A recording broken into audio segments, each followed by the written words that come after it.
ગયા જન્મના કરેલા આ જન્મે ભોગવવા પડે, આવી વાતો આપણે સાંભળી ખૂબ છે. આપણે જાતે પણ કહેતા હોઈએ છીએ. પુસ્તકોમાં, ફિલ્મોમાં અનેક કિસ્સાઓ હોય છે. ઘણીવાર સાચું લાગે તેવી વાતો પણ સાંભળવા મળતી હોય છે. પણ શું ખરેખર પુનર્જન્મ હોય ખરો? શું ખરેખર ગયા જન્મની વાતો સાચી પડે ખરી? વિજ્ઞાનના આ મામલે અનેક તર્કો છે, પરંતુ આ તર્ક સામે પણ દલીલ કરે તેવો કિસ્સો સામે આવ્યો છે બનાસકાંઠાના એક સાવ જ અંતરિયાળ ગામમાંથી.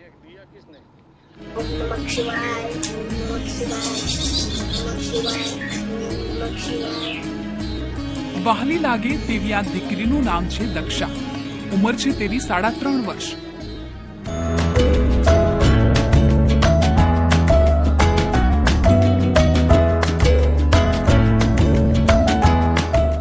આ ઉંમરે બાળક માતૃભાષા તો સુંદર રીતે બોલી જાણે, પરંતુ અન્ય ભાષાઓ શીખતા વાર લાગે.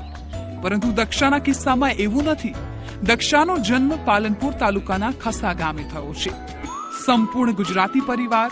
માતાને તો ગુજરાતી સિવાય કોઈ ભાષા બોલતા કે સમજતા પણ માંડ આવડે, પરંતુ આ નાનકડી દક્ષા ફાંકડું હિન્દી બોલે છે. जो अलग अलग कहानियाँ आती हैं, जलपरी की, पक्षियों की, लोमड़ी की, हिरण की, માતા પિતા નિરક્ષર છે. દક્ષા હજુ સુધી શાળાએ પણ નથી જતી, છતાં અચરજ પમાડે તેવું હિન્દી દક્ષા બોલી જાણે. સુંદર હિન્દીમાં દક્ષા દાવો કરે છે કે તેનો આ પુનર્જન્મ છે.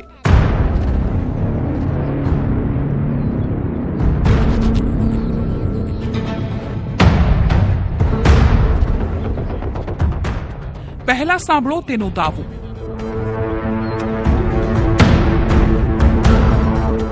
मर गई थी, बाद में भगवान ने इधर भेजा और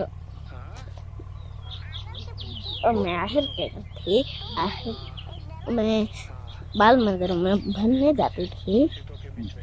ऐसा क्या होता था? बाल मंदिर में क्या हुआ था? बाल मंदिर में मैं घर पे जा रही थी, बाद में मेरे पर एक बड़ा सा ढाबा गिरा था. किस वजह से गिरा था? धरती गम हुआ था. कितनी बार बताऊं?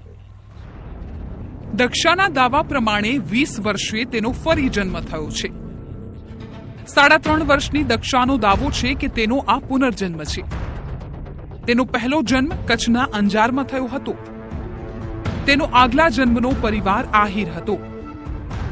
તેના પિતાને બેકરીને લગતો વેપાર હતો. દક્ષા બાલમંદિરમાં ભણવા જતી હતી. બાલમંદિરથી ઘરે જઈ રહી હતી ત્યારે તેના પર ધાબુ પડ્યું. ધરતીકંપને કારણે તેના પર ધાબુ પડ્યું અને તેનું મોત થયું. दक्षा नाम है. अंजार वाला? अंजार में पिंजल नाम था. બાળકી જે વાતો કરી રહી છે તે વિજ્ઞાનને તો ગળે ઉતરે તેવી નથી, પરંતુ તેનો પરિવાર, તેના સંબંધીઓ અને ગામ લોકો ભારે આશ્ચર્યમાં છે. તેના પ્રસંગોને યાદ કરતા બાળકી કહે છે કે તે નાની હતી ત્યારે અંજારની ગલીમાં રમતી હતી. ત્યાં તેમના માતા પિતા કામ કરતા હતા. તમે પણ સાંભળો બાળકીની આ અગમ વાણી. ओके बेटा, क्या नाम? मेरा नाम तो अभी दक्षा है इधर. और पहले तू कहाँ थी? पहले अंजार में थी. अंजार में क्या नाम था तेरा? अंजार में पिंजल नाम था. पिंजल नाम था. तब वहाँ तुम क्या करती? वहाँ वहाँ खेलते, केक बनाते. ठीक है. मम्मी पापा क्या करते थे?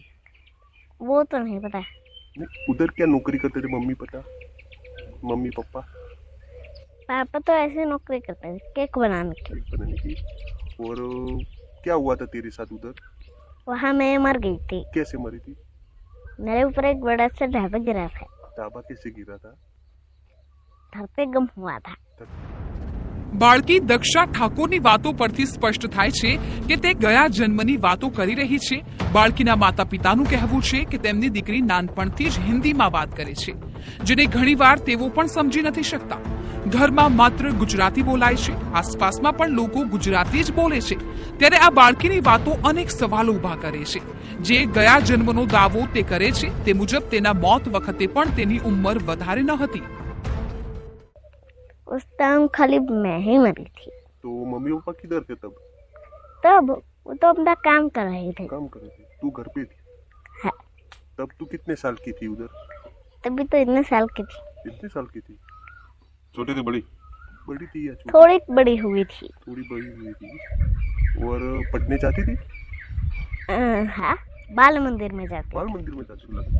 सही सही। और क्या बोलता हूँ, उधर तेरा मम्मी पापा का नाम क्या था? वो नहीं पता। अच्छा, तेरा कोई दोस्त था ही क्या? हाँ, मेरे बहुत दोस्त थे। दोस्तों का नाम उसका याद नाम है? दोस्तों का नाम था अपना, उन्हों को याद नहीं है। याद नहीं है? नहीं। और બાળકીની આ કાલી ઘેલી ભાષા, ગત જન્માનારની યાદો અને તેનું ફાંકડું હિન્દી મનમાં